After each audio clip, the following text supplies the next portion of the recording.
class, welcome to our core knowledge lesson for Thursday, April 30th. Our first vocabulary word is croaking. Everybody say croaking. Croaking is making a grunting noise using your throat. So, for example, every night I hear the frogs croaking down by the pond. Crouching. Everybody say crouching. Crouching means to bend down. For example, the students were crouching behind the door to surprise their friend on his birthday. Murky. Everybody say murky.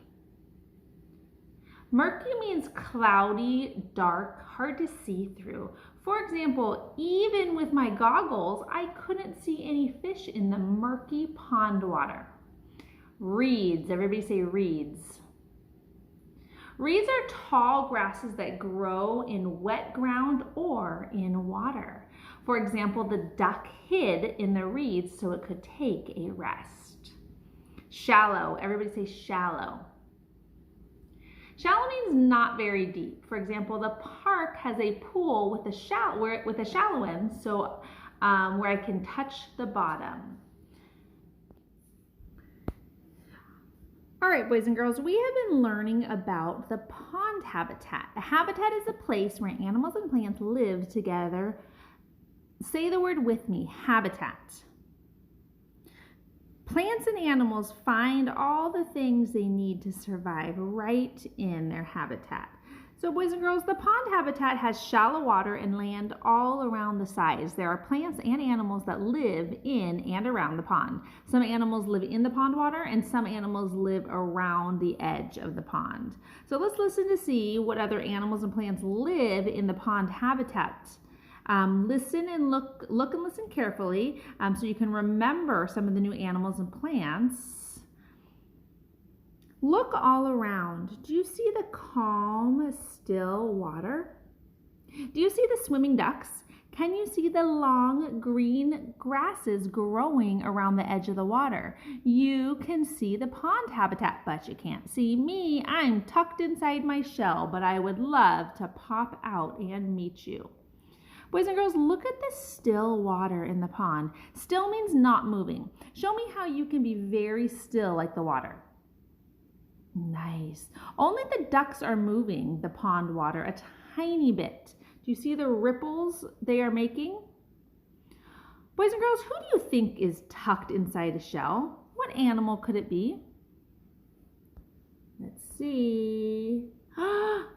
Hello there, my name is Tobias Turtle and I live near the pond. Welcome to my habitat. Today I'm going to explore the many plants and animals that live in and around the pond with me. Splash!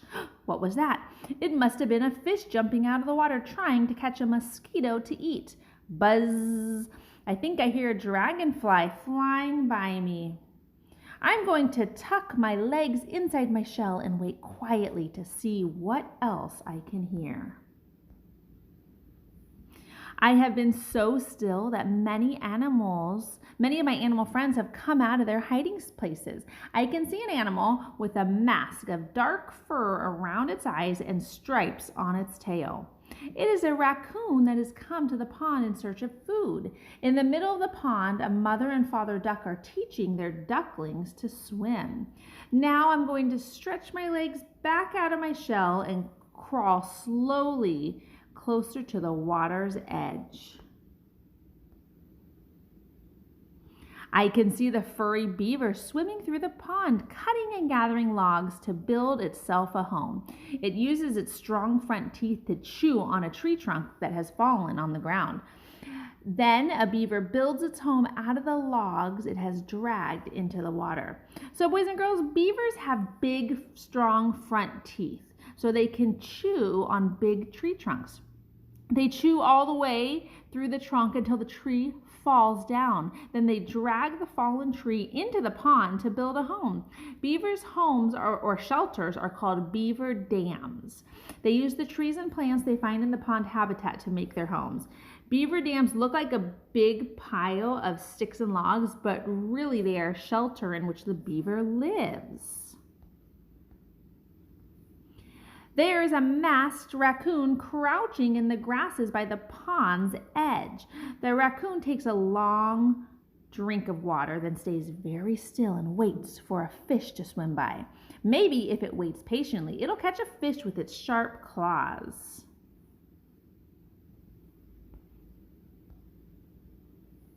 On the other side of the pond, in the reeds, a great blue heron has been very patient. It has stood so still for so long that it caught a fish in its long beak.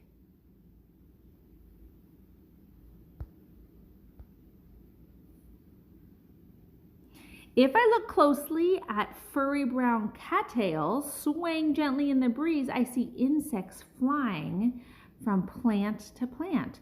They are looking for a tasty nectar on which to feed. Ribbit, ribbit. I hear a frog croaking nearby. It sits on a flat green lily pad, hoping a tasty fly will buzz by. I love to look closely at the various insects that make their homes in the pond habitat. Dragonflies are expert flyers that have 4 wings so they can fly straight up and straight down, just like a helicopter. The water strider also has a special talent. It can walk on top of the water. Wow. Who else do we know that can walk on water? Jesus. I also see a monarch butterfly drinking the delicious nectar of the goldenrod flower. I wonder where that frog went. It sure loves to look for insects too. Boys and girls, remember we learned about insects early in the school year, and they are small, have 6 legs, and are sometimes called bugs. That's the frog. It was hiding. I can just barely see its eyes peering out of the water because its green skin blends in so well with the lily pads. I think it must have gotten too hot, so it jumped off its lily pad into the cool pond water. I'm feeling warm too, so I think I'm going to get ready to go for a swim in the shallow pond water. I wonder what I'm going to see when I dive down underneath. Wow, the long, tall stems of the water lily stretches all the way to the bottom of the pond. I bet its roots grow down in the muddy ground. The cattail stems grow underwater too. One of the turtles has slid off its warm rock and started swimming underwater in search of a snack.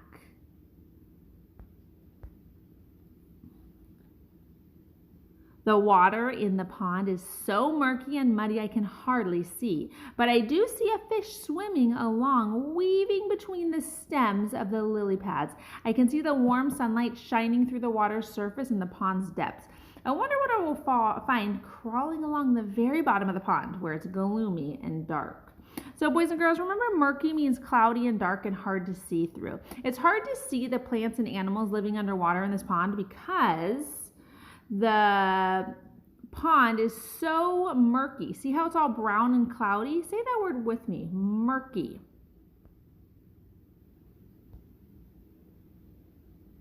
I guess crayfish like the cold, murky water at the bottom of the pond. I see one using its antenna to feel around for food that might be nearby. Then it'll use its front claws to capture the food and put it in its mouth. I think I'm going to swim away before the crawfish antenna find me.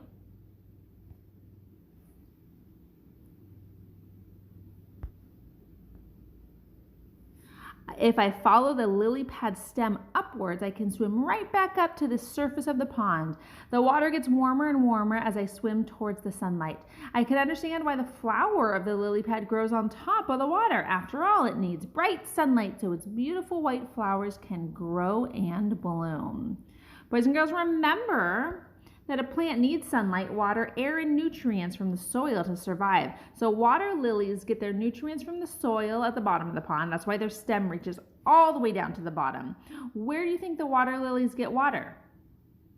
Yeah, from the pond water that they're in. And how do they get sunlight and air?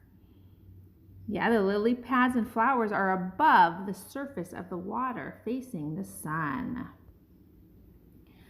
That swim in the cool pond water was refreshing, but now I am worn out. It's time for me to say goodbye to the blue heron and the cattails, to the fish and the lily pads. I'm going to find a warm rock nearby where I can lay in the sun, dry off, and take a nap. I think I'll take my time as I crawl slowly, looking for the perfect spot. Goodbye, everyone. Welcome back, boys and girls. We are going to be doing an art lesson, an art today. But everybody first say hello to our tortoises.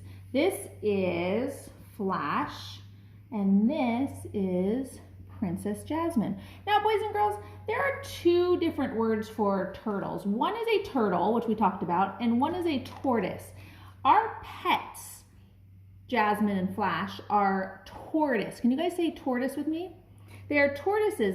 That means that they don't go swimming in water, in pond water, like we talked about today. So we talked about with the Tobias turtle, who we're going to make. We're going to make Tobias turtle with these.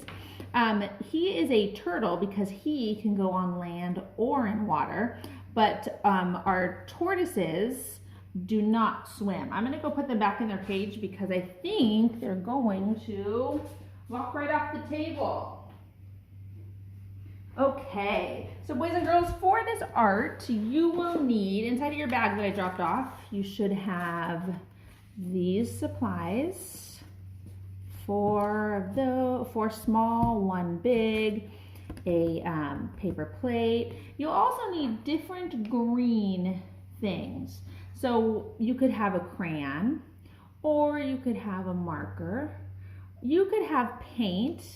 I'm going to do a dot painter with green paint. You could also just do a paintbrush. You could have paper that you could cut into different shapes. So it's really up to you what you want to do.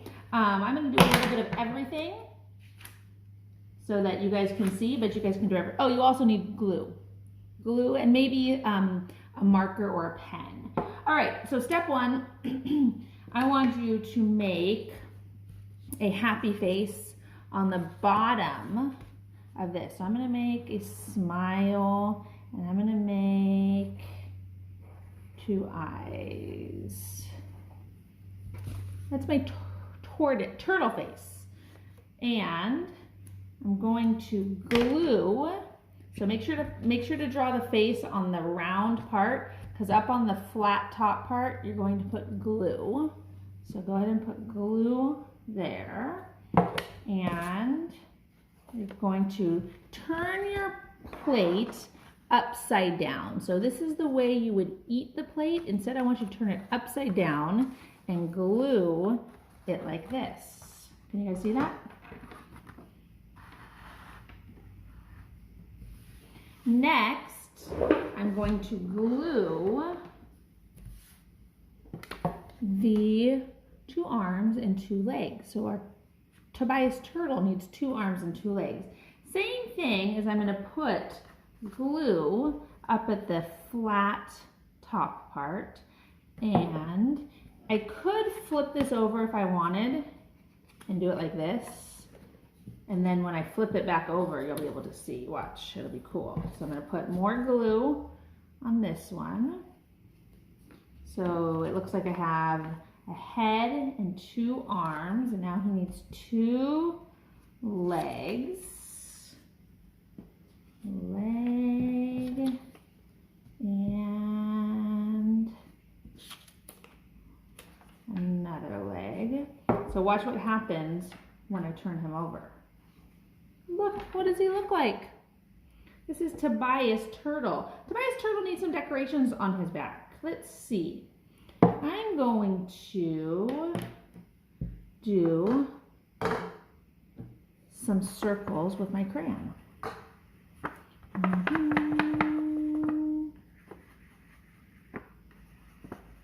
I'm also going to do some decorations with my marker.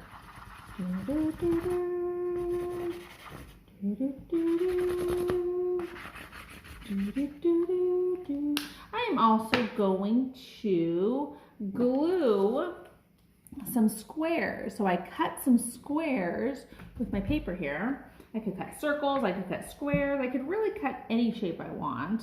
Put glue on one side. I'm going to decorate my Tobias turtle.